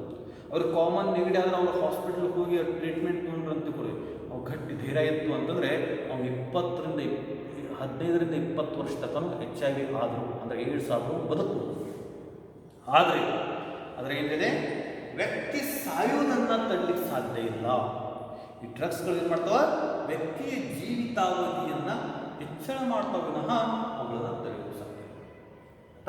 ಆದರೆ ನಾವು ಈ ರೋಗ ಬರಬಾರ್ದು ಅಂತೇಳಿ ನಾವು ಹೆಂಗೆ ತಡೆಗಟ್ಟಬಹುದು? ಪ್ರಿವೆನ್ಷನ್ ಮೀಜರ್ಸ್ ನೆನಪಿರಲಿ. ಈ ರೀತಿಯ ಸೋಂಕುಗಳು ಯಾಕೆ ಬರ್ತಾವೆ ಅಂತಂದರೆ ಆಡ್ ಬಿಹೇವಿಯರ್ ಅಂತ ಕರೀತೀವಿ, ಅಥವಾ ಅನ್ಕಾನ್ಸಿಯಸ್ ಬಿಹೇವಿಯರ್ ಅಂತ, ಮೂರ್ಖ ವ್ಯಕ್ತಿಯ ರೂಡ್ ಬಿಹೇವಿಯರ್ ಅಂತ ಕರಿತೀವಿ. ಪ್ರಜ್ಞಾಹೀನ ನಡವಳಿಕೆ ಅಂತ, ಪ್ರಜ್ಞಾಹೀನ ನಡವಳಿಕೆಯಿಂದ ಈ ರೋಗ ಬರ್ತದೆ. ನನಗೆ ಬಂದ್ರೆ ಏನಾತ ಅಂದ್ರೆ ಬಂದಿತ್ತು. ಈ ನಮ್ಮ ಕೊರೋನಾದಾಗ ಹಿಂಗಾಗ್ಲಿಕ್ಕದ ಮೂರ್ಖ ನಡವಳಿಕೆ. ಮಾಸ್ಕ್ ಹಾಕೋ ಅಂತಂದ್ರೆ ಮಾಸ್ಕ್ ಒದಗೋದು, ಅದು ನನಗೆ ಏನಾಗ್ತದೆ ಹೇಳ ಗಟ್ಟಿ ಅಂತ ಹೇಳೋದು. ಇಂತಹ ನಡವಳಿಕೆಯಿಂದ ಏನಾಗ್ಲಿಕ್ಕದ ಈ ರೋಗಗಳ ಹರಡಲಿಕ್ಕೆ ಸಾಧ್ಯ. ಅದಕ್ಕೆ ಏನು ಹೇಳ್ತಾರೆ, ignorance is the main reason. Don't dye of ignorance ಅಂತ ಅಂದರೆ ಅಜ್ಞಾನದಿಂದ ಸಾಯಬೇಡ. ಅಜ್ಞಾನದಿಂದ ನೀ ಎಂದೂ ಸಾಯಬೇಡ. ಮನುಷ್ಯ ಯಾಕೆ ಸಾಯಲಿಕ್ಕಂದ್ರೆ ಅಜ್ಞಾನ. ಯಾಕೆ ಅವ್ರು ಹೇಳ್ತಾರ ಮಾಸ್ಕ್ ಹಾಕು ಅಂತ ಹೇಳ್ತಾರ, ಯಾಕೆ ಈ ರೀತಿ ಎಲ್ಲ ತಿಳುವಳಿಕೆ ಹೇಳಿಕತ್ತಾರ, ಜಗತ್ತ ತಿಳುವಳಿಕೆ ಹೇಳಿಕತ್ತದ. ಆದರೂ ನಾವು ಮಾಡ್ತೀವಿ. ಸೊಕ್ಕನಿಂದ ಮನುಷ್ಯ ಸಾಯಬೇಡ ಅಂಥೇಳಿ ಅವ್ರು ಹೇಳ್ತಾರೆ. ಡೋಂಟ್ ಡೈ ಆಫ್ ಇಗ್ನೋರೆನ್ಸ್ ಅಜ್ಞಾನದಿಂದ ನೀವು ಸಾಯಬೇಡ ಅಂತ ಅವ್ರು ಹೇಳ್ತಾರೆ. ಇಲ್ಲಿ ನಮ್ಮ ಭಾರತದೊಳಗೆ ನಾವು ಯಾವ ರೀತಿ ತಡೆಗಟ್ಟಲಿಕ್ಕತ್ತೀವಿ, ಯಾವ ರೀತಿಯ ತಡೆಗಟ್ಟುವ ವಿಧಾನಗಳನ್ನು ನಾವು ಪಾಲಿಸ್ಲಿಕ್ಕತ್ತೀವಿ ಅನ್ನೋದನ್ನು ಇಲ್ಲಿ ನೋಡೋದು. ನಮ್ಮಲ್ಲಿ ನ್ಯಾಕೋ ಅಂತಂದ್ರೆ ನ್ಯಾಷನಲ್ ಏಡ್ಸ್ ಕಂಟ್ರೋಲ್ ಆರ್ಗನೈಸೇಷನ್. ಅಂದರೆ ನ್ಯಾಷನಲ್ ಅಂದ್ರೇನು, ಭಾರತೀಯ ಅಥವಾ ನ್ಯಾಷನಲ್ ಅಂತಂದರೆ ಏಡ್ಸನ್ನು ತಡೆಗಟ್ಟುವಂಥ ಕಂಟ್ರೋಲ್ ಆರ್ಗನೈಸೇಷನ್ ಗುಂಪದ. ಅದರ ಮುಖಾನ ಮತ್ತು ಕೆಲವೊಂದು NGOಗಳು ಅಂತ ಕರಿತೀವಿ. ಬಹಳಷ್ಟು NGOಗಳು, ನಾನ್ ಗೌರ್ಮೆಂಟಲ್ ಆರ್ಗನೈಸೇಷನ್ ಕೂಡಿಕೊಂಡು ಅವ್ರು ಕಂಬೈನ್ಡ್ ವರ್ಕ್ ಮಾಡ್ಕೊಂಡು ಏನು ಮಾಡ್ತಾಯಿದ್ದಾರೆ, ಈ ಏಡ್ಸನ್ನು ತಡೆಗಟ್ಟಲಿಕ್ಕೆ ಪ್ರಯತ್ನ ಮಾಡ್ಲಿಕ್ಕತ್ತಾರೆ. ಈ ಸಮಾಜದೊಳಗೆ ಏನು ಮಾಡ್ತಾರೆ, ಈ ಏಡ್ಸ್ದ ಏನು ಮಾಡ್ತಾರೆ ಅಂದರೆ ಜಾಗೃತಿಯನ್ನು ಮೂಡಿಸಲಿಕ್ಕೆ ಪ್ರಯತ್ನ ಮಾಡ್ತಾರೆ. ನೀವು ನೋಡ್ಬೋದು ರೆಡ್ ಟ್ರೈನ್ ಅಂತ ಬಂತು. ಡಿಸೆಂಬರ್ 1 ನಾವೇನು ಮಾಡ್ತೀವಿ, ಏಡ್ಸ್ ದಿನಾಚರಣೆಯನ್ನು ಆಚರಣೆ ಮಾಡ್ತೀವಿ. ಬಹಳಷ್ಟು ಪ್ರಿಂಟ್ ಮೀಡಿಯಾಗಳನ್ನು ಅಥವಾ ಇದರೊಳಗೆ ಪೇಪರ್ಗಳಲ್ಲಿ, TVಗಳಲ್ಲಿ, ರೇಡಿಯೋಗಳಲ್ಲಿ ಏಡ್ಸ್ ಬಹಳ ಭಯಾನಕ ರೋಗದ, ಅದಕ್ಕೆ ಯಾವುದೂ ಚುಚ್ಚುಮದ್ದಿಲ್ಲ, ಹಿಂಗದ, ನಾವು ರೋಗ ಸಾಯುವುದನ್ನು ತಡೆಗಟ್ಟಲಿಕ್ಕಾಗಿಲ್ಲ ಅನ್ನೋದನ್ನು ಬಹಳಷ್ಟು ಪ್ರಚಾರವಾಗಿರುತ್ತದೆ. ಜಾಗೃತಿಯನ್ನು ಮೂಡಿಸ್ಲಿಕ್ಕೆ. ಅದ್ರ ಜೊತೆ WHO ವರ್ಲ್ಡ್ ಹೆಲ್ತ್ ಆರ್ಗನೈಸೇಷನ್ ಮಾಡಲಿಕ್ಕೆ ಬಹಳಷ್ಟು ಮುಂಜಾಗ್ರತಾ ಕ್ರಮಗಳನ್ನು, ಈ ಏಡ್ಸ್ ಸ್ಪ್ರೆಡ್ ಆಗೋದಂತಂದರೆ ಏನು ಕರಿತೀವಿ ನಾವು, ಹರಡುವುದನ್ನು ಕಂಟ್ರೋಲ್ ಮಾಡಲಿಕ್ಕೆ ಹೆಂಗೆ ಮಾಡಿದ ಅಂತಂದರೆ ಬ್ಲಡ್ ಬ್ಯಾಂಕ್ಸ್ ಇರ್ತದಲ್ಲ, ಈ ಬ್ಲಡ್ ಬ್ಯಾಂಕ್ಸು HIV ಸೋಂಕು ಆಗುವುದನ್ನು ತಡೀತದೆ. ಭಾಳ ಕೇರ್ಫುಲ್ ಈಗ ಬ್ಲಡ್ ಬ್ಯಾಂಕ್ಸ್ ಕಾರ್ಯವನ್ನು ನಿರ್ವಹಿಸ್ತಾ ಇದ್ದಾರೆ. ರಕ್ತ ಒಬ್ಬ ವ್ಯಕ್ತಿಯಿಂದ ಮತ್ತೊಬ್ಬ ವ್ಯಕ್ತಿಗೆ ವರ್ಗಾವಣೆ ಆಗೋದ್ರಿಂದ ಏನಾಗ್ಬೋದು, ಏಡ್ಸ್ ಬರಬಾರ್ದು ಅಂಥೇಳಿ ನೋಡ್ಬೋದು. ಎರಡನೇದು ಏನು ಮಾಡ್ತಾ ಇದ್ದಾವೆ ಅಂತಂದರೆ, ಈ ನಾವು ಚುಚ್ಚುಮದ್ದು ಕೊಡೋದ್ರಿಂದ ಸಿರಿಂಜ್ಗಳನ್ನು ಡಿಸ್ಪೋಸಬಲ್ ಅಂದರೆ ಒಂದು ಸಲ ಯೂಸ್ ಮಾಡಿ ಒಯ್ಯುವಂಥವು ಡಿಸ್ಪೋಸಬಲ್ ಸಿರಿಂಜಸ್ಗಳನ್ನು, ಡಿಸ್ಪೋಸಬಲ್ ನೀಡಲ್ಸ್ ಅಂತೀವಿ, ಸೂಜಿಗಳನ್ನು ಏನು ಮಾಡ್ತಾರೆ, ಪ್ರತಿಯೊಂದು ಪ್ರೈವೇಟ್ ಹಾಸ್ಪಿಟಲ್ಸು, ಕ್ಲಿನಿಕ್ಸ್ಗಳಲ್ಲಿ ಯೂಸ್ ಮಾಡುವಂಥ ಅಂದರೆ ಉಪಯೋಗ ಮಾಡುವಂಥ ಕ್ರಮಗಳನ್ನು ತೆಗೆದುಕೊಳ್ಳುತ್ತಾರೆ. ಮೊದಲೆಲ್ಲ ಏನು ಮಾಡ್ತಿದ್ರು, ಒಂದೇ ಇಂಜೆಕ್ಷನ್ನ ಬಿಸಿನೀರ ಕಾಸ್ತಿದ್ರು, ಇಂಜೆಕ್ಷನ್ ಮಾಡ್ತಿದ್ರು. ಹಾಗಿಲ್ಲ. ಈಗ ಡಿಸ್ಪೋಸಬಲ್ ನೀಡಲ್ಸ್ಗಳನ್ನು ಯೂಸ್ ಮಾಡಬೇಕಂತೇಳಿ ಅಂದರೆ ಅವುಗಳ ಉಪಯೋಗವನ್ನು ಜಾರಿಗೆ ತೆಗೆದುಕೊಳ್ಳುತ್ತಾರೆ. ಫ್ರೀಯಾಗಿ ಕಾಂಡಮ್ಸ್ಗಳನ್ನು, ಮಾಲಾಡಿ ಅಂಥೇಳಿ ಫ್ರೀಯಾಗಿ ಏನು ಮಾಡ್ತಿದ್ದಾರೆ, ಕಾಂಡಮ್ಸ್ಗಳನ್ನು, ನಿರೋಧಗಳನ್ನು ಏನು ಮಾಡ್ತಿದ್ದಾರೆ, ಸಪ್ಲೈ ಮಾಡ್ತಾಯಿದ್ದಾರೆ. ಮತ್ತೇನು, ತಾಯಿಯಿಂದ ಮಗುವಿಗೆ ಬರಬಾರ್ದು ಅಂತೇಳಿ ಕ್ರಮಗಳನ್ನು ತೆಗೆದುಕೊಳ್ತಾರೆ. ಮತ್ತು ಡ್ರಗ್ ಯೂಸರ್ಸ್, ಮಾದಕ ವ್ಯಸನವನ್ನು ಕಡಿಮೆ ಮಾಡುವಂತಹ ಕಾರ್ಯಕ್ರಮವನ್ನು ಹಾಕಿಕೊಳ್ಳಲಾಗುತ್ತೆ. ಮತ್ತು ಬೇರೆ ಬೇರೆ ಪ್ರಕಾರದಲ್ಲಿ safe hygiene, promoting the safe sex ಅಂತ ಕರಿತೀವಿ. ಇವೆಲ್ಲವನ್ನು ಏನು ಮಾಡ್ತಾ ಇದ್ದಾರೆ, ಅವರು ಜಾಗೃತಿಯನ್ನು ಮೂಡಿಸ್ಲಿಕ್ಕೆ ಪ್ರಯತ್ನ ಮಾಡ್ತಾರೆ. ಬಹಳಷ್ಟು ಕಡೆ ಕೇರ್ಗಳನ್ನು ತೆಗೆದುಕೊಳ್ತಾರೆ. HIV ಕಡಿಮೆ ಆಗುವುದನ್ನು ಪ್ರಯತ್ನ ಮಾಡ್ಲಿಕ್ಕತ್ತಾರೆ. ಆದರೆ ಹುಂಬು ಮಂದಿ ಏನು ಮಾಡ್ಲಿಕ್ಕತ್ತದ, ಅದನ್ನ ಕೇರ್ ಮಾಡ್ತಾ ಇಲ್ಲ. ಜಗತ್ತಿನಾದ್ಯಂತ ಈ ರೀತಿಯ ಕ್ರಮಗಳನ್ನು ಅವರು ಕೈಗೊಳ್ಳಲಿಕ್ಕತ್ತಾರೆ. ಸೊ ಎಫರ್ಟ್ಸ್ ಎಲ್ಲಿ ಬೇಕಪ್ಪ ಅಂತಂದರೆ, ಎಫರ್ಟ್ಸ್ ಒಂದೇ ಬಾಜು ಇತ್ತಂದರೆ ಏನೂ ಮಾಡಲಿಕ್ಕಾಗಲ್ಲ. ಎರಡೂ ಕಡೆಯಿಂದ ಏನು ಬೇಕು, ಎಫರ್ಟ್ಸ್ ಬೇಕು. ಸೊಸೈಟಿ ಅಂದರೆ ಸಮಾಜ ಮತ್ತು ವೈದ್ಯಕೀಯ ಸೌಲಭ್ಯಗಳು, ವೈದ್ಯರು, ಎಲ್ಲ ರೀತಿಯ ಎಲ್ಲ ರೀತಿಯ ವ್ಯಕ್ತಿಗಳು ಕೂಡಿಕೊಂಡಾಗ ಮಾತ್ರ ಇಂತಹ ಭಯಾನಕ ರೋಗಗಳಿಂದ ಮುಕ್ತಿ ಹೊಂದಲಿಕ್ಕೆ ಸಾಧ್ಯ. ಅರ್ಥ ಆಯ್ತಾ? ಗೌರ್ಮೆಂಟ್ ಆಗಲಿ ಅಂದರೆ ಸರ್ಕಾರಗಳಾಗಲಿ ಸರ್ಕಾರದ ಜೊತೆ ಸಮಾಜದ ಕೈ ಜೋಡಿಸ್ಬೇಕಾಗ್ತದೆ. ಹಾಗೆ ನೋಡ್ರಿ, ಕೊರೋನಾದಂಥ ರೋಗಗಳಲ್ಲಿ ಹಂಗಾಗ್ತದೆ. ಸರ್ಕಾರ ಕೆಲವೊಂದು ಕ್ರಮಗಳನ್ನು ಹೇಳಿದ. ಸೋಷಿಯಲ್ ಡಿಸ್ಟೆನ್ಸಿಂಗನ್ನು ಮಾಡಿ, ಸಾಮಾಜಿಕ ಅಂತರವನ್ನು ಕಾಯ್ದುಕೊಳ್ಳಿ, ಮಾಸ್ಕ್ಗಳನ್ನು ಹಾಕಿಕೊಳ್ಳಿ, ಹೌದಾ, ಮಾಸ್ಕ್ಗಳನ್ನು ಹಾಕಿಕೊಳ್ಳಿ, ಇವುಗಳನ್ನು ಪಾಲಿಸ್ರಿ ಅಂತೇಳಿ ಬಹಳ ವಿಧವಾಗಿ ಹೇಳಲಿಕ್ಕತ್ತದ. ಆದರೆ ಜನ ಅದನ್ನ ಪಾಲಿಸ್ತಾ ಇಲ್ಲ. ಜನ ಪಾಲಿಸಿಲ್ಲ ಅಂದರೆ ಏನಾಗ್ತದೆ, ಒಬ್ಬ ವ್ಯಕ್ತಿ ತಾನು ಮಾಡಿದ ತಪ್ಪಿನಿಂದ ಬಹಳಷ್ಟು ರೋಗಿಗಳನ್ನು ಉತ್ಪತ್ತಿ ಮಾಡ್ತಾನೆ. ಅವನಿಂದ ಏನಾಗ್ತದೆ, ಬಹಳಷ್ಟು ಮನುಷ್ಯರು ರೋಗ ಬರ್ತದೆ, ಹರಡಲಿಕ್ಕೆ ಪ್ರಯತ್ನ ಮಾಡ್ತಾನೆ. ಹಿಂಗಾಗೋದ್ರಿಂದ ಏನಾಗಿದೆ ಅಂತಂದರೆ, ಬಹಳ ತ್ವರಿತಗತಿಯಲ್ಲಿ ಭಾರತದೊಳಗೆ ಏನಾಗಿದೆ, ಈ ಕೊರೋನಾದಂಥ ರೋಗಗಳು ಹರಡಲಿಕ್ಕತ್ತವೆ. ನೋಡ್ರಿ, ಸರ್ಕಾರ ವಿಧಿಸಿದಂತಹ ಸೀಲ್ಡೌನ್ ಏನು ಬರ್ತದೆ, ಸರ್ಕಾರ ಹೇಳ್ತದೆ, ನಾನೇನು ಮಾಡ್ತಾಯಿದ್ದೀನಿ, ನಿಮಗೆ ಯಾರಾದರೂ ನಾ ಏನು ಕ್ರಮಗಳನ್ನು ತೆಗೆದುಕೊಂಡು ನಾವು ದಾಟಿ ಹೋದ್ರಂದರೆ ನಿಮಗೆ ಶಿಕ್ಷೆಯನ್ನು ವಿಧಿಸ್ತೀವಿ ಅಂತ ಹೇಳಿದ್ರು ಎಷ್ಟೋ 1 ಲಕ್ಷ, ಬರೀ ಕರ್ನಾಟಕದ 1 ಲಕ್ಷ ಜನ ಏನು ಮಾಡಿದ್ರು, ರೂಲ್ಸ್ಗಳನ್ನು ಬ್ರೇಕ್ ಮಾಡಿ ಹೊರಗು ಏನು ಮಾಡ್ತಾ ಇದ್ದಾರೆ ಅಂದರೆ, ಈ ರೋಗಗಳನ್ನು ಹರಡುವಲ್ಲಿ ಕಾರ್ಯನಿರ್ವಹಿಸ್ತಾರೆ. ಸೊ ಇವರ ಮಾಡುವಂಥ ಮೂರ್ಖತನದಿಂದ, ಗುಂಪುತನದಿಂದ ಏನಾಗ್ತದೆ, ರೋಗ ಹರಡ್ತವ. ನೆನಪಿರಲಿ, ರೋಗ ತಾನಾಗೆ ಹರಡೋದಂಗಿಲ್ಲ, ರೋಗ ತಾನಾಗೆ ಹರಡ್ತಾ ಇಲ್ಲ, ಮನುಷ್ಯನ ಮೂರ್ಖತನದಿಂದ ಹೆಚ್ಚಾಗ್ಲಿರ್ತದೆ ಅನ್ನೋದನ್ನು ಹೇಳ್ತಾ ಇವತ್ತು ನಾವು HIV ಬಗ್ಗೆ, ಏಡ್ಸ್ ಬಗ್ಗೆ ಕೂಲಂಕುಷವಾಗಿ ಅಧ್ಯಯನ ಮಾಡಿದ್ವಿ. ಇನ್ನು ಮುಂದಿನ ತರಗತಿಯಲ್ಲಿ ನಾವೇನು ನೋಡೋಣ, ಕರ್ಕರೋಗ ಅಂದರೆ ಕ್ಯಾನ್ಸರ್ ಬಗ್ಗೆ ಅಧ್ಯಯನ ಮಾಡೋಣ. Thank you very much.